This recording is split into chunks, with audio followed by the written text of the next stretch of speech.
अच्छा, ये जब आप लोग जब पढ़ने बैठते थे तो क्या कोई स्पेसिफिक शेड्यूल फॉलो करते थे कि अगर हमें पढ़ना है तो जैसे होता है कि बच्चे ये सोचते हैं कि सर ये जो सेलेक्टेड कैंडिडेट है ये दुनिया तो बताती है कि मैथ्स ऐसे पढ़ लो, रीजनिंग ऐसे पढ़ लो जी। आप लोग कुछ मतलब टाइम टेबल फॉलो करते थे कि मॉर्निंग में मेरे को इंग्लिश पढ़ना है, जीएस पढ़ना है या मैथ्स और रीजनिंग, कुछ ऐसा टाइम शेड्यूल फॉलो करते थे आप? सर कोविड के पीरियड में भी मैंने थोड़ी इंग्लिश पढ़ी थी, मतलब एडिटोरियल्स पढ़ती थी मैं, स्टार्टिंग से मेरा इंटरेस्ट रहा है। उसके बाद मैंने जून से प्रिपरेशन प्रॉपरली स्टार्ट की। मई 30 को मेरा लास्ट एग्ज़ाम था कॉलेज का एंड मैंने जून से सीधा स्टार्ट कर दी थी।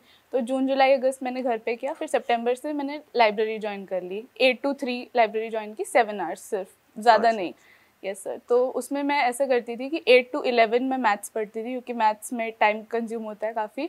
फिर 11 to 1 मेरा मॉक का रहता था, चाहे वो मेंस का हो चाहे वो प्री का हो। मेंस के जो होते थे वो 3.5 आवर्स के मॉक होते थे पीओ के, तो फिर वो एक्सटेंड हो जाता था उस हिसाब से। एंड 1 to 3 मेरा जीएस रहता था। उसके बाद जो घर पे टाइम, उसके बाद मैं सर होम ट्यूशन भी पढ़ाती थी। अरे वाह! सर सेकेंड ईयर से ही कॉलेज के मैं पढ़ाती थी, ताकि मतलब घर पे कोई अगर हाँ, इस मतलब साल भी कोई नहीं हुआ हाँ, तो बिल्कुल, कोई वो बिल्कुल। ना रहे और इंडिपेंडेंट रहूँ, इसलिए पढ़ाती थी। अच्छा, ये जब आप प्रिपरेशन कर रहे थे या जब आप मैथ्स पढ़ते थे या कुछ करते थे, तो आपको ऐसा नहीं लगता था कि जैसे मॉक मॉक आप दे रहे हो, अब प्रॉब्लम आ गई कि मेरे को 4th नहीं आ रहा है, 5th नहीं आ रहा है, तो आप उसको जैसे आजकल बच्चे मॉक लगाते हैं, तो वो पहले बड़ा एनर्जेटिक होके मॉक लगाएंगे पूरा, लेकिन जहाँ पे 5-6 क्वेश्चंस में अगर वो फंसने लगे, तो वो फिर बोलते हैं कि नहीं यार, अब मेरा ने बाद में लगाते हैं, आधे में ही छोड़ देंगे या लगाएंगे नहीं, तो वो जो मान लो आपके साथ भी ऐसा होता है, ऐसा नहीं कि आप मॉक लगाए तो आपको सारे क्वेश्चंस आपको आते ही नहीं है, सर, तो आप ऐसा मान नहीं। लीजिए आपको कुछ क्वेश्चंस नहीं आए, तो आप उनको कैसे टैकल करते थे? आप उनके लिए क्या करते थे? सर मैंने हमेशा मॉक ओरिएंटेड पढ़ाई की, पढ़ाई के बाद मॉक नहीं, मॉक से पढ़ाई की है। मतलब मॉक में जो भी वीक हो रहा है वही पढ़ा है, मतलब अच्छा। थोड़ी स्मार्ट स्टडी। मतलब ऐसे नहीं कि सब कुछ पढ़ लो और फिर मॉक करो,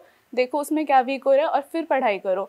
मॉक ओरिएंटेड, तो मेरा जो भी वीक मॉक में होता था। और पीओ के मॉक्स में तो हमेशा ऐसा होता है कि आपको 100% कभी भी नहीं आएगा, डेफिनेटली। 50% आ जाए तो आप खुश रहो, मतलब कि हाँ, 50% अच्छा है, बिल्कुल, अच्छा बिल्कुल, स्कोर बिल्कुल।